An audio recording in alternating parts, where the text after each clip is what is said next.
She thinks that she can manage anything that comes her way. She thinks that she can manage anything that comes her way. She thinks that she can manage anything that comes her way. She thinks that she can manage anything that comes her way. I go straight to it. Filling her eyes with frozen icons, adverts, and lies, the floorboards have grown dust and bite-sized bowls and spoons have stacked up, and she thinks she can manage before he grows old. Shouts ring out on Boulevard La Chapelle, and the phone in the bathroom begins to ring. She lashes out to stifle the scream and misses. I know you're looking like, oh my God, what does he say? Oh well, she thinks she can. She thinks she can meet the deadline before he wakes. A deck of solo cards hanging in cyberspace. Waiting, waiting, waiting on the player's next move. She's got nothing to prove. She thinks she can before he cries. She thinks she can before he wakes. She thinks she can before he grows old. She thinks, she thinks, she thinks, she thinks. She thinks that she can manage anything that comes his way. She thinks that she can manage anything that comes his way. She thinks that she can manage anything that comes her way. She thinks that she can manage anything that comes her way. He does the washing up to avoid making eye contact, further yet to break into conversation, slipping past the questions, the answers, the interrogation. He doesn't remember how it all started or how long he has been this way, soap and suds sponged gingerly, expertly, like a surgeon, like a surgeon washing blood off his hands. Don't ask, don't ask. Too many shoes wearing the guilty faces of the pointed fingers that tiptoe out of rooms and places, washing their hands of their choices and responsibilities. Mistaking their own mistakes for the mistakes made by someone else and instead blaming and berating and blaming. The water singes and he drops a fork and realizes he hasn't eaten all day. It doesn't matter. He wasn't living anyway. He was swearing on the Bible, believing in nothing when he's got something. He was swearing on the Bible, believing in nothing. He's got something. He's got something. He was swearing on the Bible, believing in nothing. He's got something. He's got something. He can choose. He can choose. He can choose. That's it. That's it. She came to me in tears, screaming her life was nearing its end. Spiritually, that is. That her life was no longer her own, but his. Insignificantly, his. Well, I used my hand as a mop, even still could not stop the torrent of pain.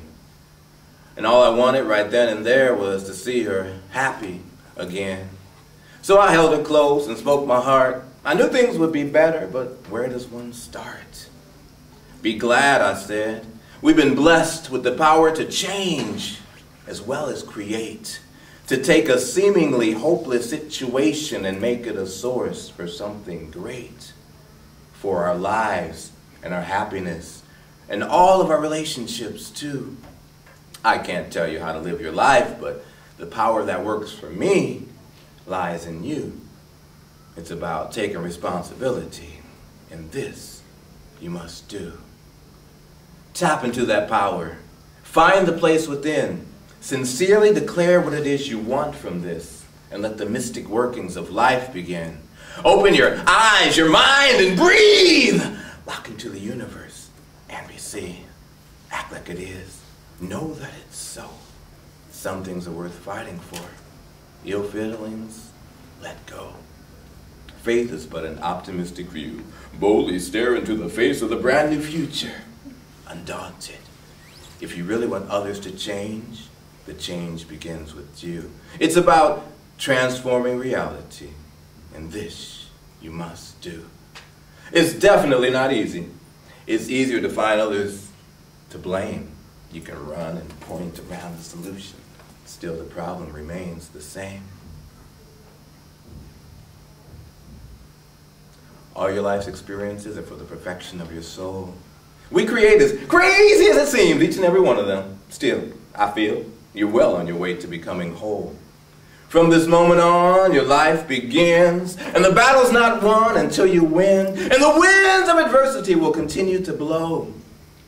Turn up your collar with the summertime smile. Act like it is. Know that it's so. Be relentless and persevering. Be passionate and true. It's about winning in spite of adversity. And this you must do. Tap into that power. Find the place within. Sincerely declare what it is you want from this, and let the mystic workings of life begin. Open your eyes, your mind, breathe, lock into the universe, and receive. Act like it is. Know that it's so. Happiness is worth fighting for. Ill feelings, let go. Faith is but an optimistic view. Boldly stare into the face of the brand new future.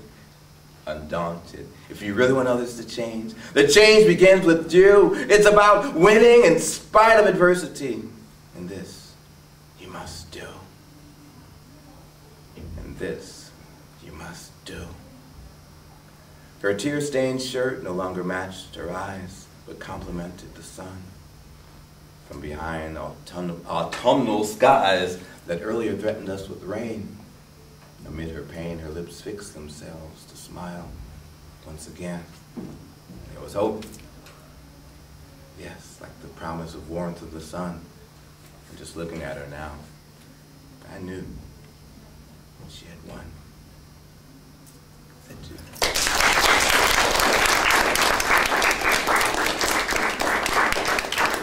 Thank you. Right, I'm sure many of you write for yourself. Or something personal, something private, like a journal. You're just writing. You're not thinking the world is going to see it. You're not really thinking you're going to speak this out to someone. So many writings, of course, are personal. You're keeping a diary, or you're keeping something. I could be wrong, but so many of my writings began just, I'm writing this to myself. I'm thinking, I'm inside my world. That one was, I guess, passing through a moment of fear or depression, or a situation that, a hard situation, okay, a hard life situation. And I started to think outside of myself. Like, I'm not the only one, who must be feeling this. And so I started to think of the woman I was in love with at the time. And said, well, okay, well, let me step out of myself and describe what it is that I'm going through so I won't suffer this way. So it's like, okay, what are you doing? I'm sitting on the edge of my bed. I'm trying to keep from going crazy because, money didn't come my way. Things didn't happen as I thought I would. And I think, in this moment, it could last forever. But it's a passing phase, and I will get through it. So I'm going to write myself this emotion to get through this hard, time in my life. And so I just began to write, and she was the first person I thought of. So it's like, let me put my energy or attention on this person. And this feeling for her helped me cross this bridge of suffering. So it's like, okay, I'll concentrate on that. And the importance of speaking out and not keeping your emotions, your fears, your wants, inside. So I went on to society. At the time, I had crazy dreadlocks. I was a crazy artist and an outcast in society. So I was saying, I'm going to still hold on to the things that I believe to be true, and I will battle it with these words. These words aren't just words. They've got power. They've got meaning. When you speak something, it becomes alive. It creates something.